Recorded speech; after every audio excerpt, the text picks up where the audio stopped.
Diploid. In diploid organisms, gamete formation occurs by meiosis division. But in which cell meiosis division occur? उस cell को आप कहेंगे क्या? NEET में पूछ देगा the cell which undergo meiosis division during gamete formation is called as what? तो उसको क्या कहेंगे? तो in diploid organism gamete formation occurs by meiosis division in meiocyte. उस सेल को क्या कहेंगे बच्चों? meiocyte. That is reproductive cell. वो सेल क्या है? Reproductive cell. लेकिन इसमें मियोसिस डिवीजन हो रहा है, इसलिए उस सेल को क्या कहेंगे? मियोसाइट कहेंगे. रिप्रोडक्टिव सेल या उसको जर्मिनल सेल भी कह सकते हैं, क्योंकि वो जर्म गैमीट को बना रही है. अब अगर मियोसिस डिवीजन से गैमीट बन रहा है और मियोसिस डिवीजन हो रहा है मियोसाइट में, तो ये मियोसाइट 2n होगी या n होगी? गैमीट बन रहा है मियोसिस डिवीजन से, और गैमीट n है तो मियोसाइट 2n होगी या n होगी? 2n होगी. Yes, meiocyte will be 2n. अब यहां पर हम ऑर्गेनिज्म का नाम लिख रहे हैं, कुछ ऑर्गेनिजम्स, और यहां पे हम मियोसाइट का नाम, number of chromosome in meiocyte. ठीक है, मियोसाइट. अब यहां पे number of chromosomes in gamete. तो आपको मालूम है गैमीट इज n. गैमीट क्या है? n है. और मियोसाइट क्या है? 2n है. अब हम पहले ह्यूमन का ही लिख देते हैं. चलिए, ह्यूमन में मियोसाइट में नंबर ऑफ क्रोमोसोम कितना होगा जरा बताइए? 46. तो इनके गैमीट में कितना हो जाएगा? अरे वाह, वेरी गुड. अब चलिए हम फ्रूट फ्लाई लिख देते हैं. फ्रूट फ्लाई में मियोसाइट में 8 है, तो इनके गैमीट में कितना हो जाएगा? 4 हो जाएगा. अब यहां पर सपोज कर लीजिए, यहां पर टोमेटो है. टोमेटो में इनके गैमीट में 10 है, तो मियोसाइट में कितना हो जाएगा? 20 हो जाएगा. यहाँ पे पी है, पी में यहाँ पे 7 है, तो यहाँ कितना हो जाएगा? 14 हो जाएगा.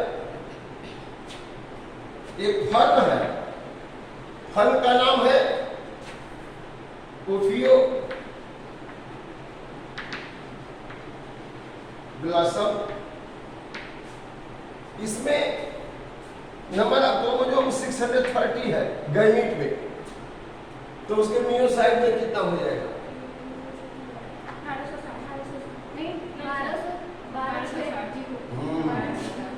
1207 हो जाएगा. ठीक है, इसका मतलब मियोसाइट में जितना होगा इसमें उसका डबल हो जाएगा. डार्क में यहाँ पे 48 है, तो यहाँ कितना हो जाएगा? 20. तो ये तो यहाँ कुछ क्रोमोसोम की संख्या उनके मियोसाइट में. बाकी इसी हिसाब से आप कर लेंगे. एग्जाम में अगर पूछ देता है कि मियोसाइट में कितना है तो गैमीट में कितना होगा, गैमीट में कितना है तो मियोसाइट में कितना होगा. अब लिख लीजिए the number of chromosome, the total number of chromosome present in a haploid cell of organism, total number of chromosome present in DNA plus histone protein का बना है। इसमें आरएनए नहीं रहेगा, आरएनए का बाद में काम आएगा, जब प्रोटीन बननी होगी तब। ये डीएनए और हिस्टोन प्रोटीन, यहाँ पे डीएनए और हिस्टोन प्रोटीन, डीएनए और हिस्टोन प्रोटीन का ये बना है, डीएनए और हिस्टोन प्रोटीन का ये बना है। यहाँ पे ये हिस्टोन प्रोटीन है, हिस्टोन प्रोटीन, और यह डीएनए। और ये डीएनए क्या है? Blueprint of body design. तो रिप्रोडक्शन में क्या करता है ऑर्गेनिज्म? अपने बॉडी डिजाइन को अपने ऑफस्प्रिंग को हैंडओवर करता है। किसके माध्यम से? क्रोमोसोम के माध्यम से। अब उसमें 46 क्रोमोसोम है, तो 23 क्रोमोसोम एक ने दे दिया, 23 क्रोमोसोम एक ने दे दिया। और ये क्रोमोसोम किसका बना है? डीएनए और हिस्टोन प्रोटीन। हिस्टोन प्रोटीन क्यों है? क्योंकि डीएनए नेगेटिवली चार्ज है, तो ये आपस में नहीं लिपटेगा तो बहुत बड़ा हो जाएगा, उसको न्यूक्लियस में नहीं रख पाएंगे। तो न्यूक्लियस में पैक करने के लिए डीएनए को किसके चारों ओर लपेट दिया जाता है? हिस्टोन प्रोटीन के। जैसे आप 1 किलोमीटर लंबा ऊन है धागा, उसको छोटे से बॉक्स में रखना है तो क्या करेंगे? गोला बना लेंगे। वैसे ही यहाँ पे डीएनए को रैप करने के लिए, लपेटने के लिए, चूंकि नेगेटिवली चार्ज है, आपस में रिपल्स करेगा, तो हिस्टोन प्रोटीन के चारों ओर इसको लिपट देते हैं।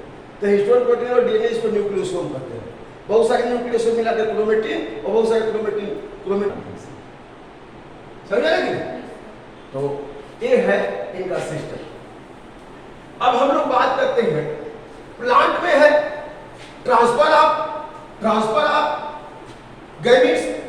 आपने लिखा भी है ट्रांसफर ऑफ गैमीट में क्या है प्लांट में? The transfer of pollen grain from stamen to the stigma of flower, that is called what? क्या कहेंगे उसको? ट्रांसफर ऑफ पॉलन ग्रेन, हाँ yes, transfer of pollen grain from anther to the stigma of a flower, इसका what? Pollination. तो pollination की प्रक्रिया में transfer होता है। कल हमने बताया था कि पॉलिनेशन की प्रक्रिया कई विधि से होती है। जो पौधे पानी में डूबे रहते हैं, हाइड्रोलाइबेलिस्पेरिया, उसमें वाटर के द्वारा होता है, उसको कहते हैं हाइड्रोफिली। जो फ्लावर खिले खिले रहते हैं, एक्सपोज रहते हैं, उसमें इंसेक्ट के द्वारा, बटरफ्लाई के द्वारा, हनी बी के द्वारा होता है, माछ के द्वारा होता है, उसको क्या कहते हैं? एंटोमोफिली है। और कुछ ऐसे हैं मेज वगैरह जिसमें कि विंड के द्वारा होता है, उसको एनिमोफिली कहते हैं। कुछ ऐसे भी हैं जैसे बटरफ्लाई है, उसमें बर्ड के द्वारा पॉलन ट्रांसफर होता है, उसको ऑर्निथोफिली कहते हैं। कुछ ऐसे जिसमें बैट के द्वारा होता है, काइलेरिया, उसको क्या कहते हैं? चिटोप्टेरोफिली। तो अलग अलग विधियों से ट्रांसफर हो गया। और transfer of pollen grain from anther, the transfer of pollen grain from anther to the stigma of a flower, that is called what? Pollination. अब पॉलिनेशन भी कई तरह का होता है। जैसे ये एक फ्लावर है, ये एक फ्लावर है इस प्लांट में, और एक्सपोज फ्लावर है, मान लीजिए मस्टर्ड का प्लांट है, और ये फ्लावर एक्सपोज है, इसमें स्टामेन भी है, इसमें और स्टिग्मा भी है। अगर इनका पॉलन ग्रेन यहाँ से निकल करके इन्हीं पे आ जाए तो इसको क्या कहेंगे? Self pollination. इसको सेल्फ पॉलिनेशन या कहेंगे ऑटोगैमी। इसको क्या कहेंगे? Autogamy. This is the part of self pollination. देख, अच्छा, और मान लीजिए कि इसी पर एक दूसरा पॉलन ग्रेन बन रहा है, स्टामेन बन रहा है, लेकिन स्टामेन बाद में इसका मैच्योर हुआ, इसका पॉलन हो गया। तो इसका पॉलन ग्रेन अगर इसी के फ्लावर के स्टिग्मा पे आता है तो ऑटोगैमी। लेकिन इसी प्लांट का यह पॉलन ग्रेन इसके स्टिग्मा पे आता है, तब इसको क्या कहेंगे? इसको सेल्फ पॉलिनेशन कहेंगे कि क्रॉस पॉलिनेशन कहेंगे? प्लांट वही है, जीनोटाइप एक ही है, इसको भी सेल्फ पॉलिनेशन कहेंगे, लेकिन तब दोनों में अंतर क्या है? हेटेरोगेमी हो जाएगा तो क्रॉस पॉलिनेशन हो गया।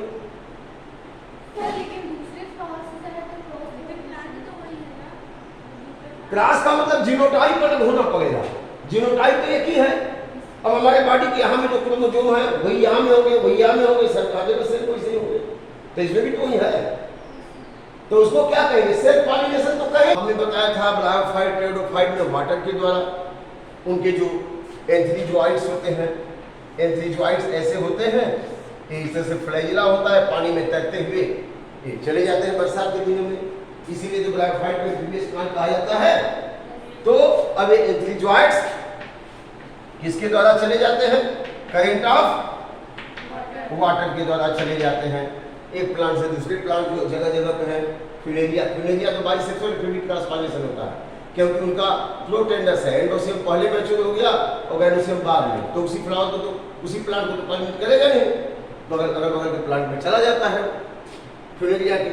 तो एंथ्रीजोइड्स मेल गैमीट ट्रांसफर होते हैं पानी के द्वारा, किसमें? ब्रायोफाइट और टेरिडोफाइट। और एक्वेटिक प्लांट है बेलिस्टेरिया, तो उसमें पॉलन गैमीट ट्रांसफर होता है वाटर के द्वारा। बाकी एनिमल में जो पानी में रहते हैं जैसे फिशेस है, एम्फीबियंस है, अंडे फीमेल लेज किया एग्स और स्पर्म मेल ने किया और पानी के माध्यम से वो स्पर्म तैरते हुए पूंछ के माध्यम से एक से जाकर फर्टिलाइज हो जाता है। तो ये तरह pollination, transfer of pollen grain and transfer of sperm in the animal. But now the next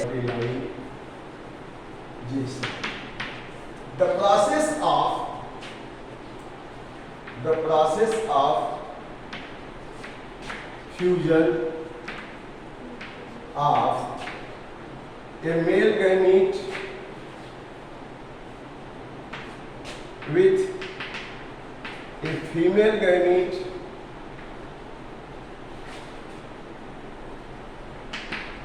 to form, yes, to form zygote is called as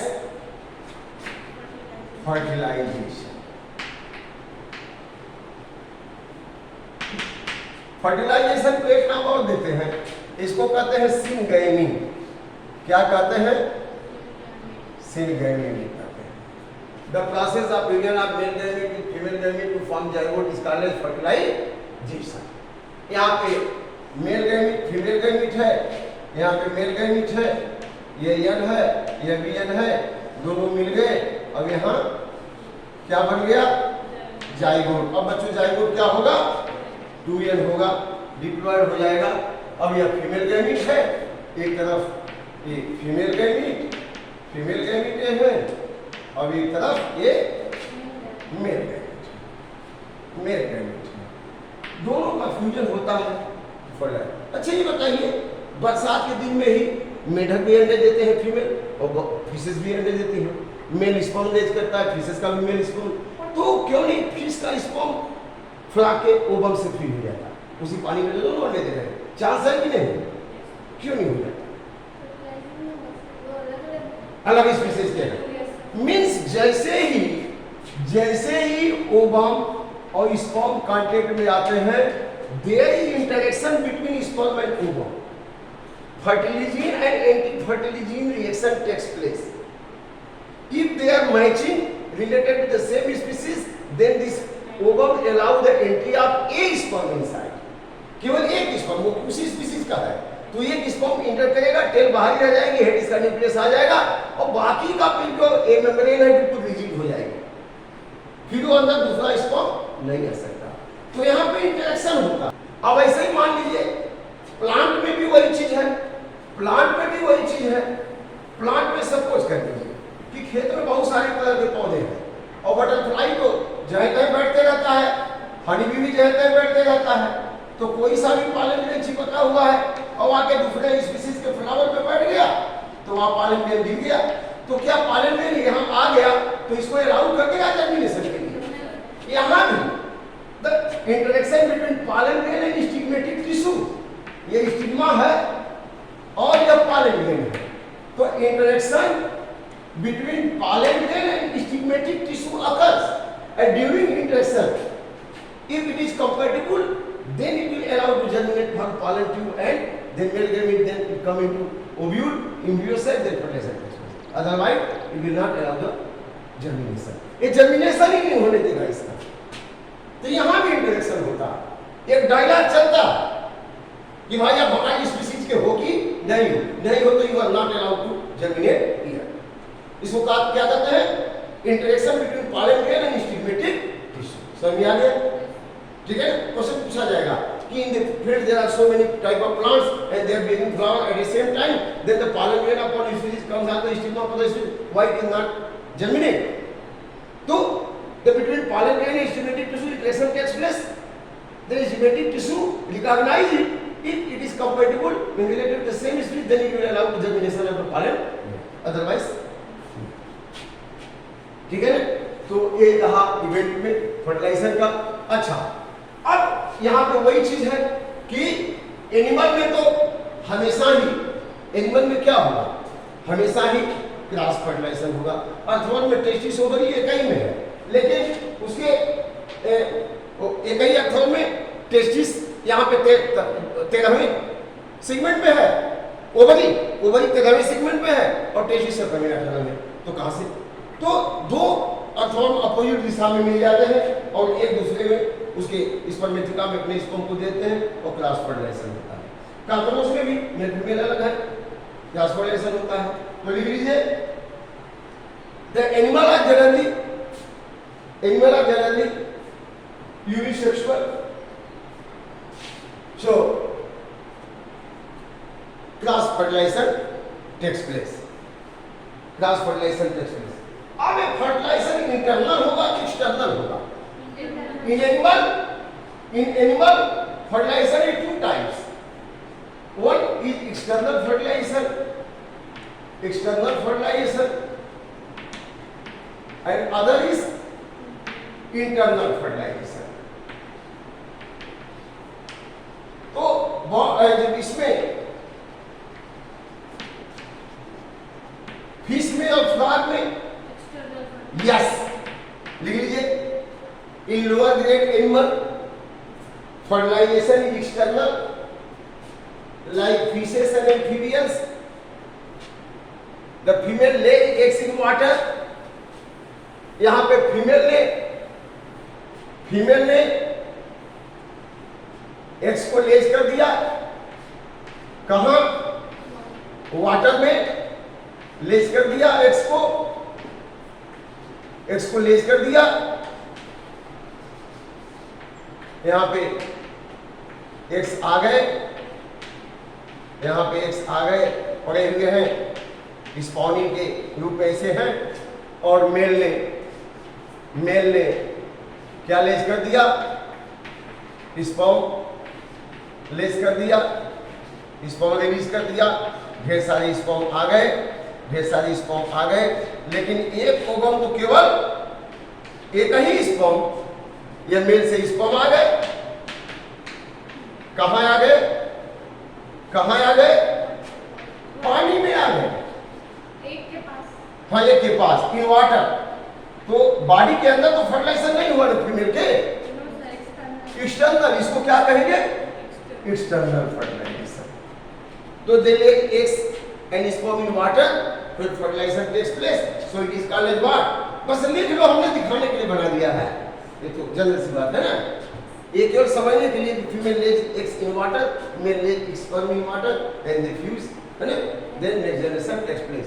सो हालांकि आप जब लिखते हैं कॉपी में, अगर ऐसा जल्दी से बनाने की प्रैक्टिस है तो आपके मार्क्स एकदम और बढ़ जाते हैं। ठीक है, तो ये हो गया फर्टिलाइजेशन। ये क्या फर्टिलाइजेशन, कैसा फर्टिलाइजेशन है? एक्सटर्नल फर्टिलाइजेशन है, इसको एक्सटर्नल फर्टिलाइजेशन कहेंगे। फिश में भी यही होता है। अच्छा, but in most of the animal fertilization is internal fertilization, internal fertilization. fertilization occurs inside the oviduct of female is called as internal fertilization. Like in reptiles, birds, mammals, इस सब में फर्टिलाइजेशन कहाँ होता है बच्चों? इंटरनल, फीमेल के oviduct में sperm introduced by the male through the female reproductive tract and in the oviduct fertilization takes place. तो इसको क्या कहेंगे? इंटरनल फर्टिलाइजेशन कहेंगे। अच्छा,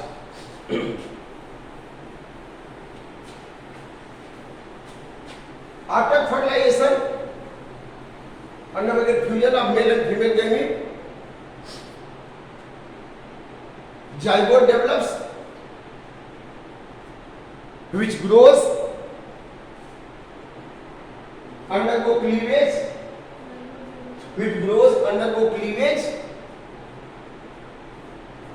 becomes multicellular, develop into embryo, है ना? Then young ones. तो ओवम है, स्पर्म है, यंग और यंग दोनों फ्यूज हुआ, जाइगोट बना, टू यंग। अब ये जाइगोट को बनने तक की प्रक्रिया को तो हम क्या कहेंगे? फर्टिलाइजेशन कहेंगे।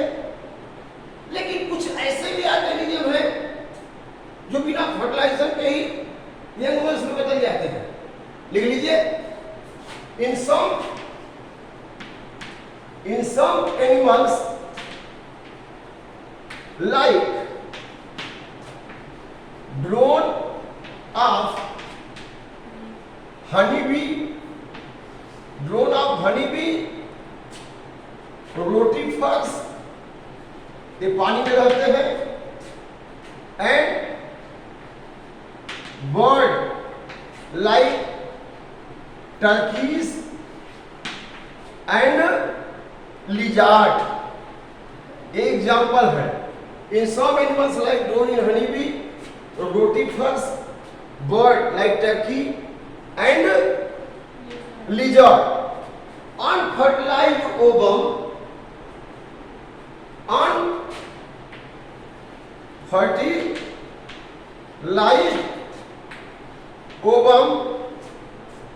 get converted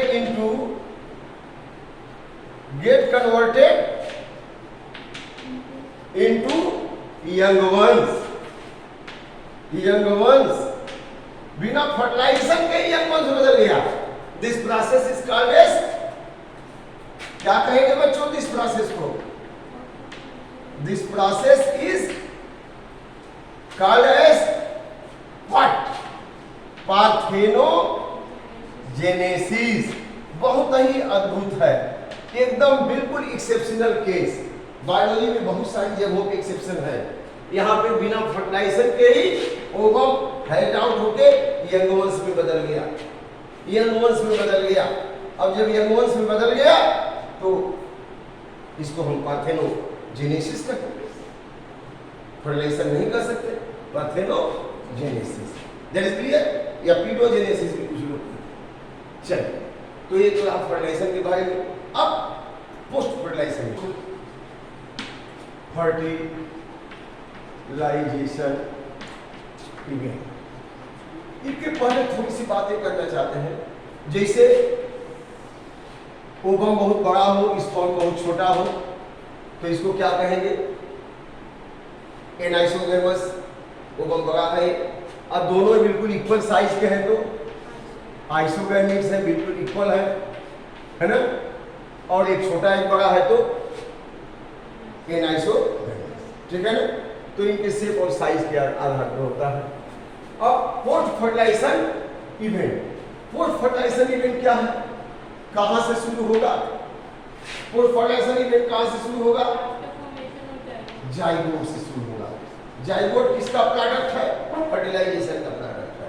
लेकिन जाइगोट के बाद जो अवस्थाएं होगी वो post fertilisation.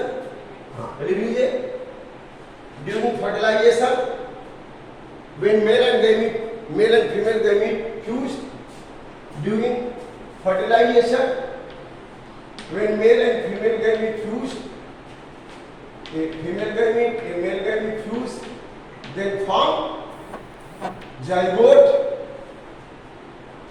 During post-fertilization events, zygote undergo cleavage.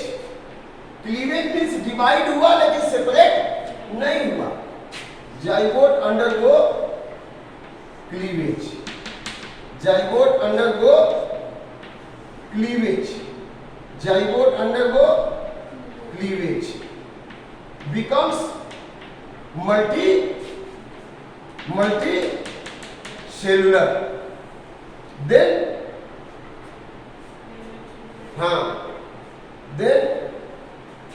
it develop into blastocyst. Then it develop into blastocyst. Blastocyst in the mammal get implanted with uterine wall, endometrium, get implanted with uterine wall, endometrium through placenta and develop into embryo. Embryo undergo organogenesis. Organogenesis में सबसे पहले क्या बनेगा बच्चों? Human being में सबसे पहले doctor कैसे बताते हैं कि नहीं मदर के शरीर में बच्चा एकदम से नॉर्मल फीटस ग्रो कर रहा है? पहले लंग्स, हाँ, हार्ट की आवाज यहाँ लगाते हैं स्टेथोस्कोप और उनको हार्ट की आवाज सुनाई. सबसे पहले महीने में ही प्रेगनेंसी के हार्ट डेवलप हो जाता है. वो लबडब पास करने लगता है. ठीक है, लबडब पास. तो ऑर्गेनोजेनेसिस, और ऑर्गेनोजेनेसिस के बाद क्या बन गया? Young ones. Develop into embryo and embryo undergo organogenesis. आगे सिस्टम बनेंगे organogenesis, then develop into foetus. किसमें बदल जाएगा? fetus, and fetus grown up and take birth as a young ones. Fetus grown up and take birth as a young ones. जब तक वो mother के शरीर में तब तक fetus है, और जैसे जन्म ले लिया young ones हो गया. समझ रहे हैं? तो आपने देखा कि ये सारी स्टेजेस क्या हैं? Post fertilization. लेकिन कुछ ऐसे ऑर्गेनिज्म हैं जो मदर के शरीर में डेवलप नहीं होते. अंडे बाहर, फिश में क्या है? बाहर आ गए, फ्रॉग में भी बाहर आ गए. लिख लीजिए, in frog zygote develop into tadpole larva, है ना? फ्रॉग में क्या होगा? Zygote develop into embryo, then larva, tadpole, then into young ones. यही है ना? अच्छा, और बर्ड में, रेप्टाइल में, some animal are viviparous, some animal are oviparous. तो ओविपेरस एनिमल, ओविपेरस का मतलब egg laying. In oviparous animals like in reptile and birds. Reptile and birds. Zygote is present in calcareous eggs. मुर्गी का अंडा देखे कि नहीं? Yes sir. हाँ, उसके ऊपर में खोल होती है कैल्शियम कार्बोनेट की. Yes sir. अब खोल को हटाए तो एक मेम्ब्रेन दिखाई देती है ना? ऐसे मेम्ब्रेन दिखाई देती है. उसी मेम्ब्रेन के अंदर यहाँ पे जाइगोट होगा, चूंकि फर्टिलाइजेशन हो चुका है, और यहाँ पे व्हाइटिश मटेरियल होगा एल्बुमिन, और इधर में येलोइश मटेरियल होगा बेटेडो. That is clear? हां, इसमें बच्चा रहता है कि सर ये जो अंडे होते हैं उसमें बच्चे हो गए. नहीं, पहले जाइगोट लगेगा. यही जाइगोट क्या होता है, पहले फैलोपियन ट्यूब में मुर्गी के यहाँ ओवम आया, इधर से स्पर्म आ गया, ये फ्यूज हो गए और फ्यूज होने के बाद जाइगोट बन गया। अब जाइगोट बनते ही इसके चारों जो फैलोपियन ट्यूब है, ये ट्यूब की इनर सेल जो है सिक्रीट करेंगे मटेरियल। अब इसके चारों का इसके लिए सेल बन गया और वो उसके अंदर सुरक्षित हो गया। भाई एम्फीबियन और फिशेस क्यों पानी में अंडे देते हैं? जमीन पर अंडे देंगे तो उनके अंडे खराब हो जाएंगे, सूख जाएंगे, क्योंकि उनके ऊपर में खोल नहीं है। लेकिन रेप्टाइल्स ने क्या किया, अपने अंडे के ऊपर में क्या बना दिया, खोल। लेकिन खोल फर्टिलाइजेशन के बाद बना है। अगर पहले ही बन जाएगा खोल, उसमें ओवम रहेगा तो फर्टिलाइज कैसे होगा? नहीं होगा। तो फर्टिलाइजेशन के बाद एक खोल बना और सेल आ गया जमीन पे, और जमीन पे पड़ा है, फिर उसको गर्मी देते हैं, मुर्गियां उसको बैठती हैं, टेम्परेचर देती हैं। अब इसमें जो जाइगोट है, ये 2 से 4 से 8 से 16 से 32 से धीरे धीरे मटेरियल यूज हो जाएगा। ये जो मुर्गी के अंडे में जो भोजन स्टोर है, उन लोगों में खाने के लिए नहीं है, वो इसके डेवलपमेंट के लिए है। लेकिन अब क्या करते हैं, हम फर्टिलाइजर बनाते हैं। भाई वो एक तो बनाएगी, चाहे फर्टिलाइजर हो चाहे ना हो। तो ये जो फार्म वाले फर्टिलाइज है, केवल उसमें ओवम है, फर्टिलाइजर। लेकिन देहात में जो मुर्गियां हैं, फर्टिलाइजर होने के बाद जाइगोट बन जाता है, फिर सेल बनता है, तो उसे बच्चे बनेंगे। लेकिन जो ये देखते हैं फर्म के अंडे आते हैं, उसमें केवल एक सेल ही रहेगा, अगर फर्टिलाइज नहीं है तो शरीर कोई बनने वाले नहीं है। उसका भोजन खाते हैं लोग, स्टोर होता है। अरे चना गेहूं खाते हैं तो भी तो अपने ग्रोथ के लिए नहीं रखा है, हम लोग खाने के लिए रखा है। लेकिन हम लोग चूंकि कल्टीवेट करते हैं बड़े पैमाने पर, इसलिए खाते हैं, ठीक है ना। तो यहाँ पे ये जो न्यूट्रिएंट जमा हुआ है, zygote will grow, divide and develop into embryo, then develop into 21 दिन में किस में बदल गया है, चिक्स में बदल गया। और जैसे ही चिक्स में बदल गया, चिक्स उछल कूद करेगा, एक होल फूट गई और चिक्स बाहर निकल गया। तो इनको हम ओविपेरस कहते हैं। बर्ड में भी है, टाइम में भी है, ठीक है ना। लेकिन कुछ ऐसे हैं जो ओवोविविपेरस है। ओवोविविपेरस कौन है? ओवोविविपेरस ये एग देते हैं, एग लेज करते हैं, जैसे डकविल प्लेटिपस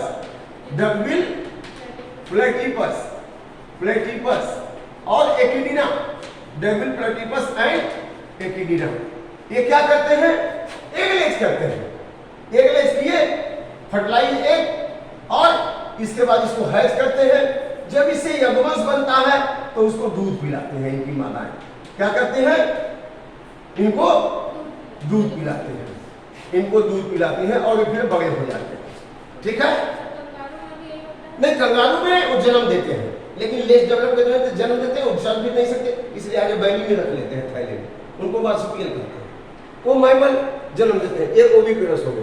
इसके बाद बीवीपेरस में दे गिव्स बर्थ